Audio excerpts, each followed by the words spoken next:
Welcome to the Craft of Coaching podcast, where we dive into what it truly takes to become a skilled, confident life coach. I'm your host, Kate, head of the CLCC, or Certified Life Coach Collective, an ICF-Accredited Level 1 coach training program. We combine courage, coaching, and community to offer you more than just a training program, but a life-changing experience where you use your own personal transformation as the learning ground for supporting your clients.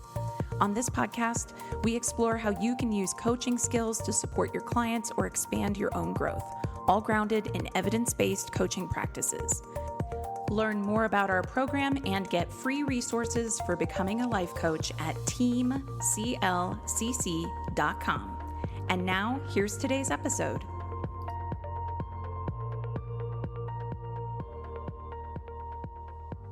Oh, we've got such an important topic today, all about respectful client boundaries. And what I mean by that is not, something where like you as a coach might, do something like show up at a client's door, right? I am trusting that anybody listening to this has enough common sense to know that you don't show up at a client's door. You don't get involved in sexual relationships with clients. You don't start telling clients what to do about their health or their finances, as if you are somehow the expert on their life. I'm not talking about those kinds of client boundaries. I'm talking about respecting client boundaries when clients are suffering. And that might sound a little bit odd, but of course I'm going to unpack it in today's episode. So there's this common problem that can happen where, because life coaches are empathetic, many struggle with knowing the line between care for clients and crossing the line into caretaking. Okay? Care for clients and crossing a line into caretaking. Here are a couple ways that I've seen this show up.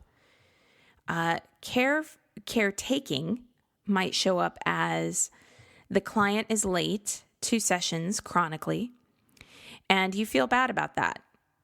So you go ahead and you give them a little more time instead of holding them to the start and end times of their sessions. Caretaking, you don't want them to feel bad, especially if they're already struggling with something else in their life and you care about them. Caretaking would be chronically allowing late payments. Same thing. This is a professional relationship, and maybe you feel bad because you know your client, it's taking income for them to pay you, or maybe they've hit an unexpected rough patch. Caretaking could also look like having a lot of trouble allowing the client to be in process. Now, let me differentiate between care and caretaking in the simplest possible way. Care is respect for the client's process. Caretaking is when the coach is trying to control the client's process. So, care as respect for the client's process when a client is chronically late to sessions would go, okay, this person is late. It is their session time, and they get to use it how they want to use it. And if they make choices that habitually, chronically have them show up as late to these sessions, they get to have that process. And the consequence, the downfall of that choice, is that we end right on the time that we're contracted to end for, and the client doesn't get all the time that they might otherwise get out of the process. But that's their process.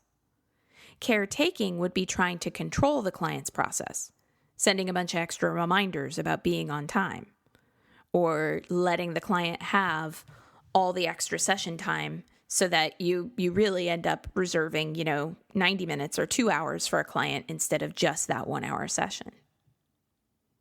Let's talk about money then. Another example, care would be respect for the client's process. The client is in process with their money, and they can decide not to continue with coaching. Okay, that is an option that I hope you're making available to your clients, because locking someone into a contract in order to work with you probably is not the most ethical way to operate as a coach.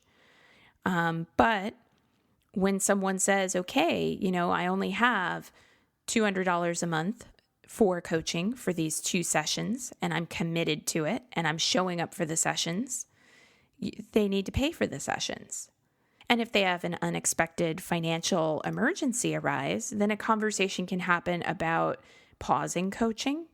A conversation can happen around setting up installments so that temporarily the coaching is a little less expensive per invoice, even though it will add up to the same at the end of the day. That is respect for the process that the client is in. Caretaking is trying to control the client's process. Jumping in, I won't charge you for those sessions. You can just pay me in 6 months, stuff like that. Care for a client's process, as it applies to when clients are in a place of suffering, looks like the coach taking the bigger view that the suffering, the difficulty might actually be a necessary part of the client's process. And the coach is willing to be with the client in that process. That is care. Caretaking would be trying to control the client's process, the suffering the client feels, pushing the client into sparkly affirmations, even though the client isn't in that place, trying to stay on the phone with the client until they arrive at some kind of breakthrough, jumping into a session and coming up with some kind of exercise, and the coach holding a lot of attachment around the idea that the exercise is going to be a breakthrough moment for the client. You can't know when a breakthrough moment is going to happen for a client. Respect for the client's process looks like going, hey, they're in process. I can't manipulate it. I can't push a lever to make it, happen faster. Transformation happens when transformation happens. One of the most exquisite metaphors I've ever heard for this is when I was actually working with my own coach. I've worked with 2 coaches long-term in particular, worked with many coaches, but 2 in particular long-term. One is Matthew Marzell, who I've mentioned multiple times across all of my work over the years. But for the last several years, I've worked with Leanne Raymond, who is just absolutely lovely. And I remember coming to a session with her one day and I was just really in it. And especially the critic was up for me during that session, because it was just like, God, when am I going to get this? That kind of a feeling. And she gave me the metaphor of a butterfly that is struggling against the chrysalis. And I know, butterfly metaphors and self-help. Oh my God, roll your eyes, right? Except it's such a beautiful metaphor.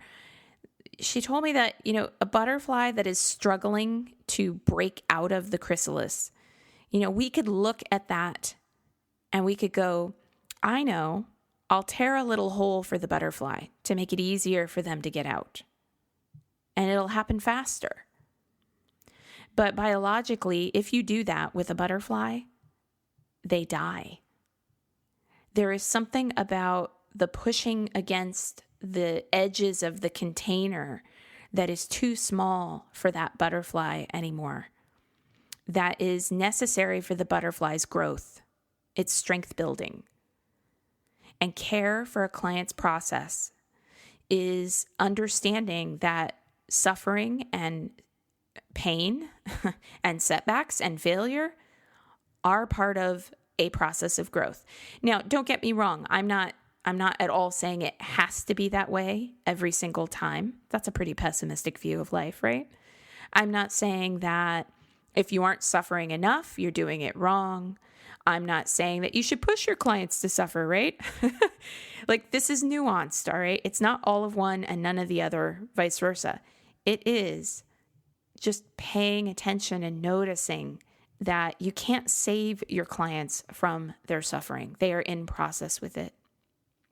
You can offer them hopeful perspectives. You can offer them empathy. You can be right beside them in the process that they are in. You can let them know that you care. I actually think that letting clients know that you actually care is important. Why do we have this idea that we're supposed to be professional, air quotes, by not letting clients know that we care? You can let clients know, I really see that you're suffering right now.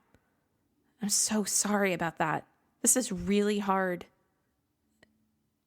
But you can't fix it, right? You can let the client know you see them, but you can't fix it.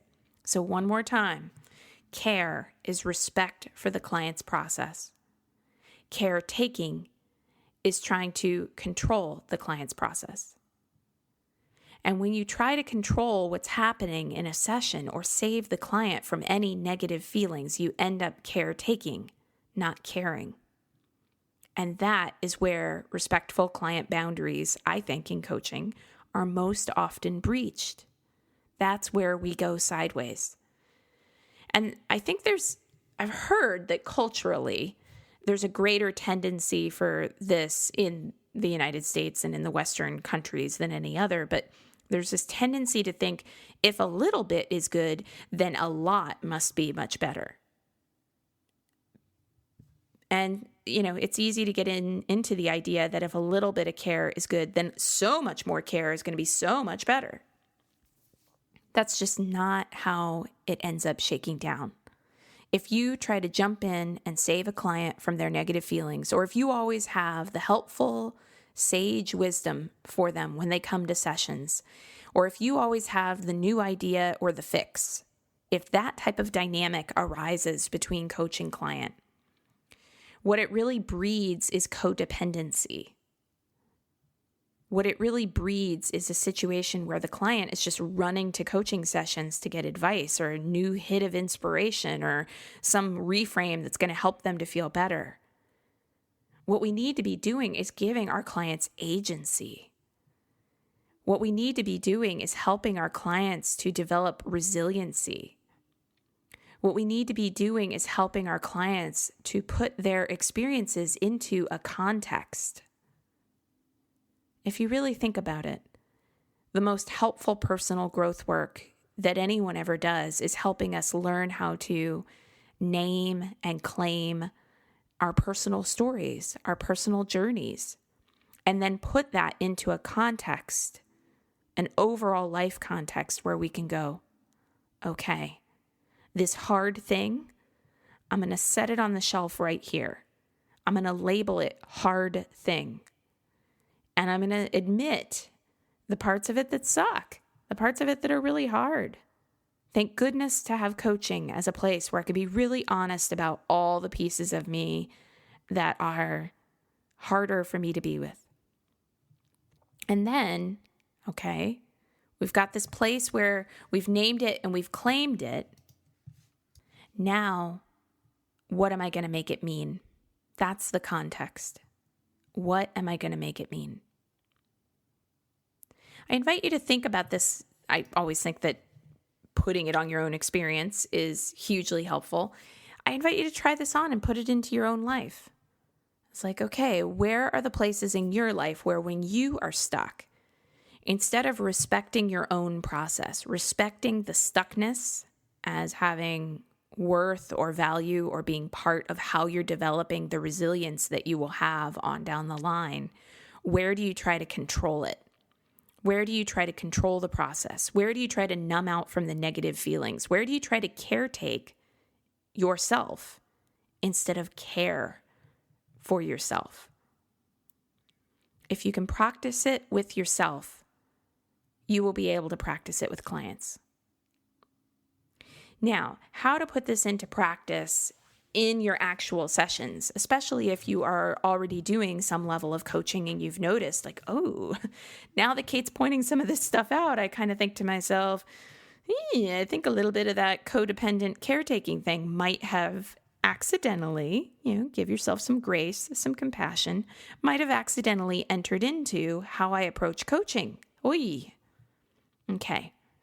Here's what I would suggest you do. Sit down and actually think about situations where there's a difference between care and caretaking that you've already encountered with this client. And actually, just take a piece of paper, write down, okay, so when this situation came up and this is what the client was struggling with and this is what I did, I can see how that was caretaking, and here's what I think care would look like.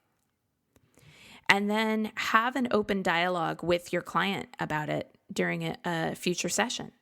Let the client know. So I was thinking about what we talked about a session ago with this, that, and the other. And my response at that time was to, just really stay on the phone longer and talk about this more. And we arrived at a really good place. And I think it was so valuable that we spent some time there. But today I'd really like us both to take an evolutionary leap forward here.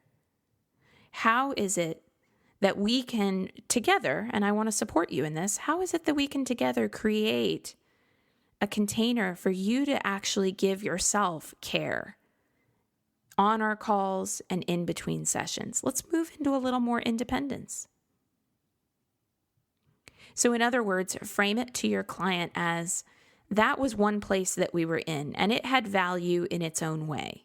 And by value in its own way, I'm not, speaking on this podcast now, negating what I said earlier about caretaking being problematic. Caretaking is problematic, and when it goes on and on and on, right? When it's chronic. And what I'm suggesting you do is actually look at caretaking as a stepping stone on the way to care. And you can even take some ownership in there around I can really see how, for as much as, I went to the place I did during that prior session because I care about you, and I care about the fact that you were in pain. What I see, the vision I see for both of us, is that we evolve into a place where you are able to go, you know what, hold on a second, how do I want to handle this situation? Rather than checking in with my coach to see what they would think. When you try to control what's happening in a session or save the client from negative feelings, you end up caretaking, not caring. And this work is a opportunity to reframe like crazy, because what'll happen when you start looking at how to be with the negative feelings instead of get out of them as soon as possible with some handy solution or reframe or inspiring is you stop seeing them as bad. It's like that butterfly in the chrysalis again. The butterfly, I'm sure, does not like the experience of having to work so hard to escape the tight confines of a chrysalis. And I'm the first to raise my hand. When I have something where I'm stuck, I don't like it. But I have come to accept that it is a necessary part of being human. It's very human to struggle. And again, I'm not saying that all of life is a struggle. This is like the binary thinking. I can just hear someone, listening to this podcast and then going, well, but that's so negative. All of life is not a struggle. Yeah, I got that. I'm actually inviting us all as coaches into something bigger, something far more nuanced, something that makes room to say, I don't want life to all be a struggle, and room to say, right now it is a struggle, and room to say, here's my despair that worries it'll always be a struggle, and room to say, F the struggle. It's not going to always be a struggle, and room to say, I don't need to polarize against the struggle and say F the struggle in order to not struggle, and room to say, I have gratitude, and room to say, all of it. There's context here. Context is everything in so many ways. And there's nuance here. It's not all of one thing and none of another. And we as coaches are the first place to model this for our clients. It's so hugely important that we are the first people to stand up and say, hey, this paradigm, which frankly is really a marketing paradigm that most people have been socialized and conditioned into, this paradigm of this magical land where you never have problems, as if it's separate from this other place that the rest of us reside in, where there's good, there's bad, there's in between, there's awful, there's amazing, there's meh. The richness of the human experience is the context and the nuance of all of it. And the more you can do to not make difficult things bad, capital B bad, and instead make it about a process that the client is in, that you're not going to try to save them from by distracting them with affirmations, but you're going to be with them in that process. This takes skill to do, but it can absolutely be done. And you, being in your process, you are the training ground for how to learn how to do that. And that is how you have the truest, most respectful client boundaries. All right, that's it for today's episode. Thank you so much for listening. Before you go, would you help us out and take a moment to give us a rating in iTunes, Spotify, or wherever you're listening? It really helps us get the word out to other listeners. And before you go today, would you like free resources to support your coaching journey? Whether you're considering becoming a coach or you want advanced coach skills training, access our coaching resource library at teamclcc.com. Again, that's teamclcc.com. Can't wait to connect with you. And again, thanks for listening.